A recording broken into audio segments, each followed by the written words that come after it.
These stones leave the biggest question marks in my head, yet they create some of the sharpest edges I've ever made. Performance, bite, and maximum sharpness instead of a visually perfect finish. That is how I would describe the KDTU Hybrid Stones. And today I want to show you how I get the best performance out of these stones and give you a few practical tips for achieving ultra-sharp edges. For this test, I will be using one of my favorite knives, the Civivi Vision FG in Nitro V steel. This knife has become my go-to whenever I test new stones or new sharpening techniques, which is why I actually own 3 of them. Luckily, KnifeStock always has such crazy good prices that it doesn't hit the wallet too hard when I go a bit overboard again. And today, it's not just the stones that are exciting. We'll also be using the brand new TSProf K4. Honestly, I still can't believe that TSProf actually provided it to me. And I really want to thank everyone who made that possible, especially TSProf Europe, and of course, the entire community. Without all your feedback, comments, and likes, none of this would be possible. I'll link everything I'm using in the description, including some discount codes for you. And don't worry, I don't earn a single cent from it. But for today, we will match the pace of these stones, fast and efficient, and jump straight into the sharpening. So I've already clamped and aligned the knife, and you should really take your time to find the right position and alignment. Even for me, that process can take a bit. As always, we'll start by marking the edge with a red marker. The knife has currently a sharpening angle of 21 degrees per side. First, I'll check with a finer grit stone to see if the knife is properly aligned, meaning whether the stone removes the red marker evenly along the edge. Then we switch to the 100 grit stone and lower the angle to 16 degrees. This gives you a good idea of how it performs for reprofiling work. Later, I'll explain why I'm using soapy water instead of sharpening oil. But now, let's get into the sharpening.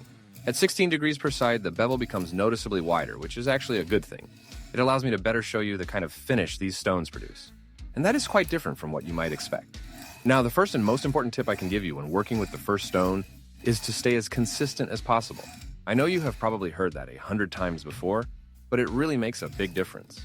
The reason is simple. The first stone lays the foundation for the entire sharpening process. Any inconsistency here will show up later on the finer stones and can hold you back from reaching maximum sharpness. And I know that especially when you are making a big angle change or sharpening a knife for the very first time, it can be frustrating. Factory grinds are often far from perfect, and it takes time to correct them.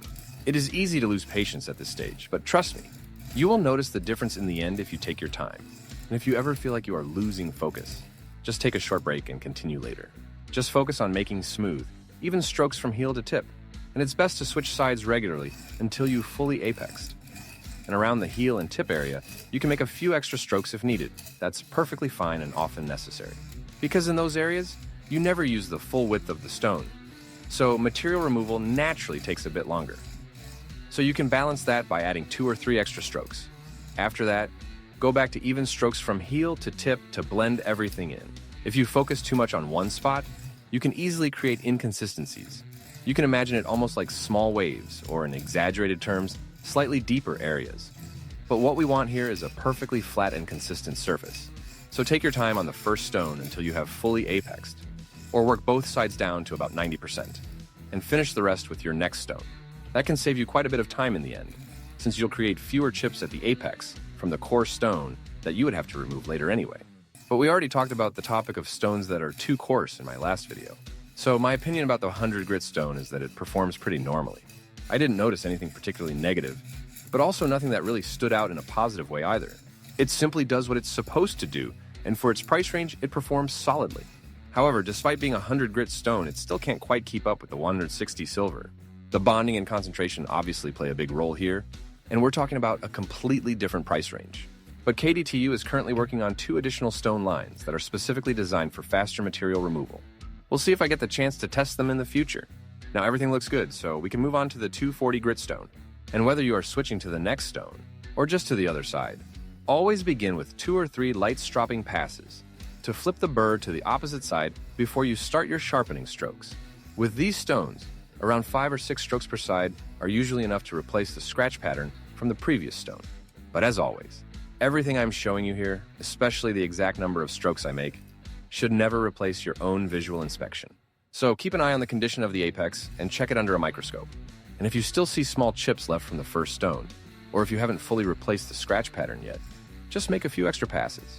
In the end, what really matters is that you work as evenly and consistently as possible. So please don't just copy my movements and start doing exactly 5 strokes per side. without checking your progress and the condition of the edge. You will understand the whole process and how everything connects as we go further through the video. And even though I didn't mention it explicitly before, it's of course important that you have formed a burr. That's the sign that you have fully apexed. And without that crucial step, a sharp knife is simply impossible. We'll get to the next important point in a moment, but here's a quick tip in the meantime. Get yourself a good overhead lamp or a flashlight like the Wuben G5 and adjust it so that you can clearly see the burr through the reflection while you work. It makes a huge difference in precision and helps you see what is actually happening during sharpening, which is important for the step I'm about to show you. Before I switch to the next stone, I continue with light stropping passes until I reach the point where it only takes one stroke to fully flip the burr to the opposite side. This step helps to perfectly set the geometry of the cutting edge, makes it more consistent, and stretch the apex even further. It might sound strange, but it works great and makes a real difference in the end. So this step isn't about minimizing the burr yet. It's about refining the geometry of the cutting edge and giving it its true final shape. And that's the key point. If you want to work with perfectly balanced strokes per side afterward, you need this step to make sure everything lines up exactly the way it should. And I prefer doing this with a second stone because it is less aggressive, but still has enough cutting power to make the process fast and efficient, while staying more gentle to the steel. And even though I tried to stay as consistent as possible with the first stone, it still takes a few extra passes with this one before the burr flips fully with a single stroke. As soon as I reach that point, I can move on to the 550. And especially with this stone or grit range, it's important to check the apex carefully and make sure to remove any remaining microchips that might still be there. You can still correct smaller ones later with the 1100 grit, but the finer the stones get, the longer it takes to fix those small imperfections. And in the end, it's exactly those little details that make the difference. Now at this point, I also want to explain why I'm using soapy water instead of sharpening oil. These stones can officially be used with oil, and I've tested that myself. However, I noticed that the resin bond seems to react slightly to it, almost as if it becomes a bit softer.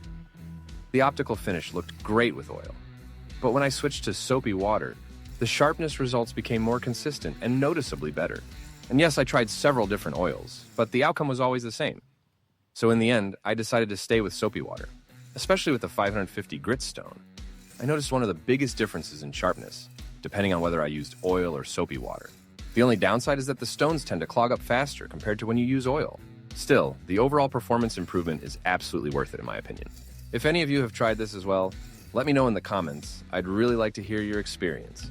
Once I'm done with the 550, I check everything again with a few light stropping passes to make sure everything is still consistent. And if I can't flip the burr completely with a single pass, I simply repeat the same technique I showed you before until it works. So let's move on to the 1100 grit stone. I usually make around 5 strokes per side, followed by another 3 per side. Since we also add a few extra strokes when flipping the burr from side to side, that already adds up to more than enough passes overall. At this stage, it's not just about replacing the scratch pattern. That would actually take fewer passes. What I really want here is to refine the apex itself and remove any remaining coarseness from the previous stone. I intentionally don't always use the perfect technical terms, because I want to keep things simple and easy to understand for anyone who's not yet fully into sharpening. The goal is that everyone can follow along. So another thing worth mentioning about the 1100 grit stone is that, as I said earlier, these hybrid stones behave a bit differently and also leave a different kind of finish. So I really recommend trying this stone on a steel that usually starts to lose its bite when taken to a finer finish, where you would normally stop around 600 grit. The kind of mechanical bite this stone produces, combined with the slight refinement at the apex, works incredibly well. You get that crisp bite that you are looking for, where other stones might already start to over-polish and take that bite away. Like I said at the beginning, these stones leave me with a few question marks in my head, which I honestly hate. But in the end, what really matters is the performance. And that part is truly impressive. So with the hybrid stones, this is the grit range, where things start to get really interesting. Everything looks good, so let's move on to the 3000 grit stone, where I start to slightly change my technique. I make only 4 strokes per side. With the finer stones, it's also important to lubricate the stone a bit more often. That helps to lightly clean the stone and keep the cutting action consistent, especially when working with soapy water. And by the way, after every 2 or 3 knives, I usually apply 1 or 2 drops of my cleaning oil to keep the stone working perfectly. Right after that, I clean it again with soapy water to remove any remaining oil completely. Now, after the regular sharpening strokes, I start again with light stropping passes. After switching sides 2 or 3 times, I add one stropping pass, followed by one edge-leading stroke. And I repeat that combination several times on each side. In my opinion, what this does is slightly stretch out the apex, or in other words, make it as fine and precise as possible.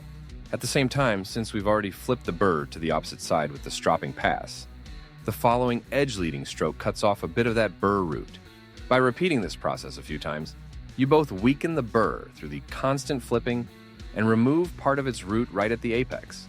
At least that's how I imagine it happens on a microscopic level, and I've consistently had great results with this technique, no matter which type of stones I used.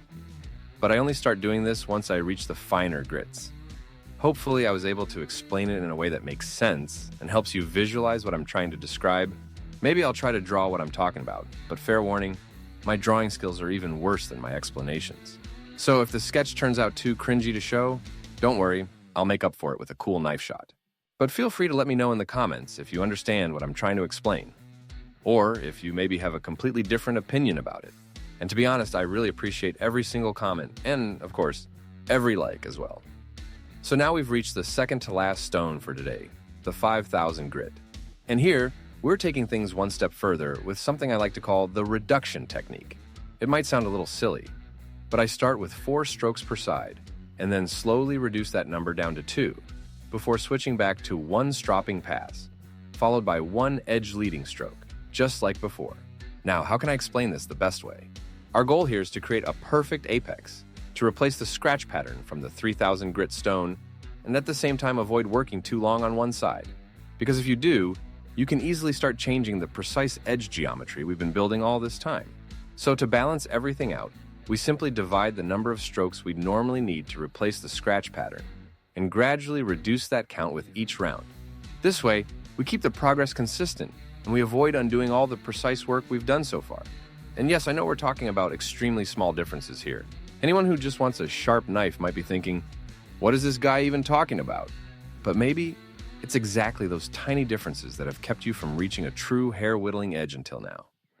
And that's definitely our goal for today. So give it a try and let me know in the comments if it made a difference for you or not. But once again, the most important thing is to carefully watch the scratch pattern and where exactly you formed the burr. That is your main indicator for whether you need to make a few extra passes in certain areas, especially at the heel and at the tip, even when you are already using the finer stones. And this can change a lot depending on the blade shape, so please pay close attention. For example, with Wharncliffe blades, it becomes even more important to keep the material removal consistent. If you do not, you will naturally remove less steel at the heel and at the tip compared to the center, and that can slowly ruin the blade shape. So always observe what is happening while you sharpen the knife and finish with consistent strokes. But check this out. This is exactly what I meant earlier when I said, these stones leave a different kind of finish.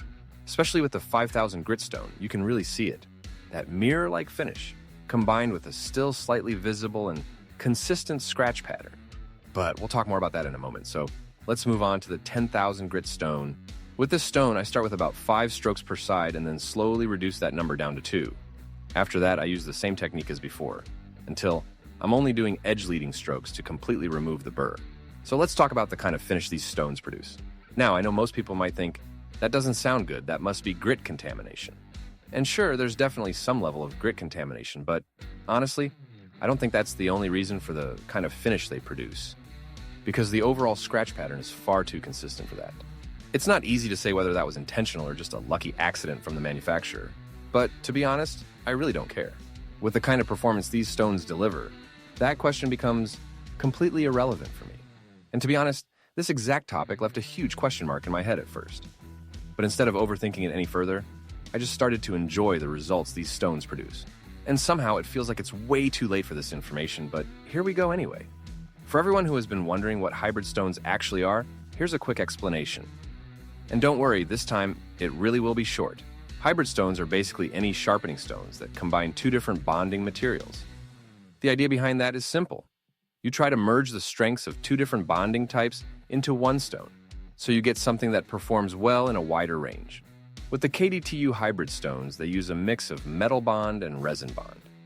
Many manufacturers have experimented with similar concepts, and of course, I have not tested every stone on the market, but I can say that the mix they are using here works incredibly well. It creates a strong and versatile all-round stone that performs far better than you would expect. The finish you saw earlier gives you a clean and refined apex. At the same time, because the scratch pattern reaches all the way down to the apex, the edge keeps a noticeable amount of bite. And the moment you start cutting, you feel that difference very clearly. That combination of refinement and bite is what makes these stones special, and definitely worth checking out. The 10,000 grit stone does not create a dramatic jump in visual polish. Instead, it continues to refine the apex and brings the edge to its final level of sharpness. At this stage, the differences are minimal, so in my opinion, the best value is to stop at the 5,000 grit stone. The 10,000 grit stone is more for enthusiasts who enjoy pushing every last bit of refinement.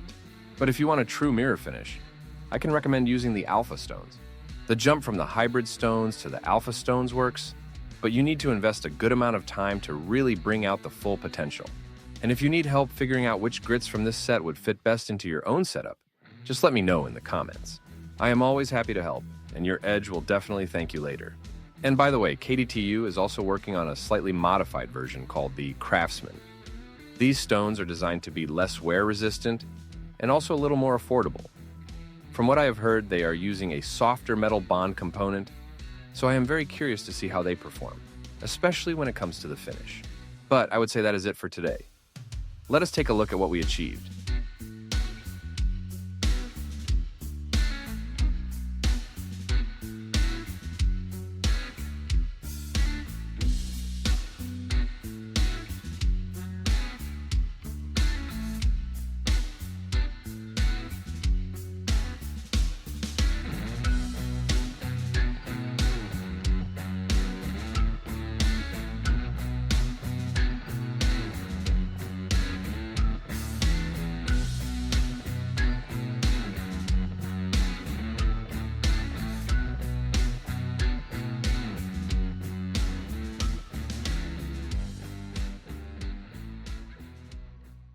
This thing turned out insanely sharp, and that is without any stropping.